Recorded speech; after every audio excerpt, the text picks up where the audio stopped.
ரோஹிணி பார்த்துருங்களேன் மனோஜுக்கு வந்து கண் ஆப்ரேஷன் முடிஞ்சு எல்லாம் நல்லபடியா தெரிஞ்சதுனால ரொம்பவே சந்தோஷப்படுறாங்க. இந்த விஷயத்த பார்த்துருங்களேன் குடும்பத்தில இருக்கிற எல்லாருக்குமே சொன்னதுனால அவங்களுமே வந்து ரொம்ப சந்தோஷப்படுறாங்க. ஆனா மீனா மட்டும் பார்த்துருங்களேன், என்னடா இது ரோஹிணி பார்த்தீங்கன்னா மனோஜுக்காக அவ்வளோ கஷ்டப்படுறாங்க, அவ்வளோ அக்கறையா பார்த்துறாங்க. ஆனா இந்த மனோஜ் பார்த்தீங்கன்னா அவ்வளோ அவங்களுக்கு துரோகம் பண்றாங்க.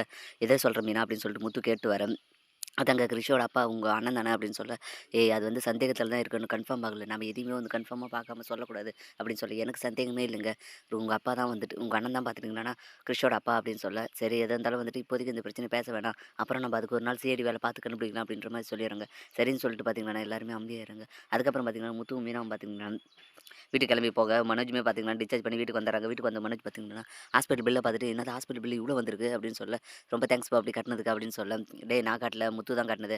ஒழுங்கா அவங்க தான் வந்து சம்பாரிச்சு காசு அங்கங்க வாங்கி கட்டுனாங்க. அதனால அவங்களுக்கு ஆன செலவ குடுத்துட்றேன்" அப்படின்னு சொல்ல, "ஏன் நான் என்னத்துக்கு குடுக்கணும்? நான் அவன் அண்ணன் தானே, எனக்காக அது பண்ணக்கூடாதா?" அப்படின்னு சொல்ல, "ஏன் நீ அவனுக்கோசம் இந்த காசு குடுக்கக்கூடாதா? அவன் எவ்வளோ கஷ்டப்பட்டு தானே கட்டியிருப்பான் அங்கங்க வாங்கி. அப்படி இருக்கும்போது காச திருப்பி குடுக்குறது தானே நியாயம்" அப்படின்னு சொல்ல, உடனே வித்யா பார்த்தீங்கன்னா, "ஏங்க குடும்பத்தில ஒருத்தருக்கு அடிபட்டா என்ன காசு குடுக்கக்கூடாதா? எல்லாத்துக்குமே வந்துட்டு மனோஜே குடுப்பானா? அவன்கிட்ட மட்டும் ஏதுங்க காசு?" அப்படின்னு சொல்ல, உன் மகனுக்கு செலவு பண்ணதுக்கு பார்த்தீங்கன்னா, அவன் தான் குடுக்கணும். உன் மகனுக்கு தானே உடம்பு சரியில்லாம போச்சு. ஏன் நீ குடுக்குறது? அப்படின்னு சொல்லி, ஏன் என்கிட்ட எங்க காசு? அப்படின்னு சொல்லி வித்யா விலக. அப்ப நீ அமைதியா இருக்கிறல்ல, அப்ப அவன் குடுக்கட்டும் விடு. அவனுக்கு செலவான காசு அவன் தான் குடுக்கணும். அப்படி இல்லன்னா ரோஹிணி குடுக்கட்டும் அப்படின்ற மாரி சொல்ல, என்கிட்ட மட்டும் எதுக்கு காசு அவ்வளோ? அப்படின்னு சொல்ல, சரி, சரி அதெல்லாம் என்னாத்துக்கு? மனோஜ் நீ அவங்ககிட்ட தேவையான காசுக்கு வந்து குடுத்துர்றா. அப்பதான் அவங்க வாங்குன இடத்துலலாம் குடுக்க முடியும் அப்படின்னு சொல்லிடுறாரு. சரின்னு சொல்லிட்டு பார்த்தீங்கன்னா, ஏத்துன்னு போனாலுமே வந்துட்டு பார்த்தீங்கன்னா, ரோஹிணி வந்துட்டு, இந்த முத்து நல்லது பண்ணாலும் தப்பா இருக்கு, கெட்டது பண்ணாலும் தப்பா இருக்கு. இவன புரிஞ்சுக்கவே முடியல. ஆனா இந்த முத்துக்கிட்ட நான் மாட்டின்னு படுற பாடுக்கு இது ரொம்ப கஷ்டமா இருக்கு அப்படின்ற மாரி நொந்துறாங்க.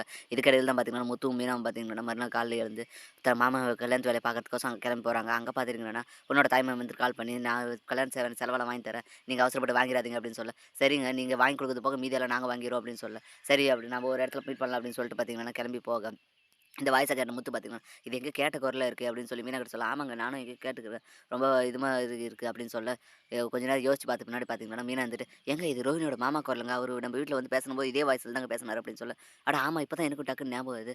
இது ரோஹினியோட மாமா குரலாச்சு. இது எப்படி" அப்படின்னு சொல்லி யோசிச்சுட்டு இருக்க டைம்ல, "சரி நேர்ல பார்க்குறோம்ல அப்ப பேசிடலாம் வாங்க" அப்படின்னு சொல்லிட்டு பார்த்தீங்கன்னா, முத்துவும் மீனாவும் கிளம்பி போறாங்க. இப்படி தான் வரப்போற எபிசோட் வந்து போப்போது. அடுத்து என்னலாம் இன்ட்ரஸ்டிங்கா நடக்க போகுதுன்றத நான் அடுத்தடுத்த வீடியோல சொல்றேன். மேலும் இது போன்ற வீடியோக்கள தொடர்ந்து பார்க்க மறக்காம நம்ம சேனல சப்ஸ்கிரைப் பண்ணிருங்க.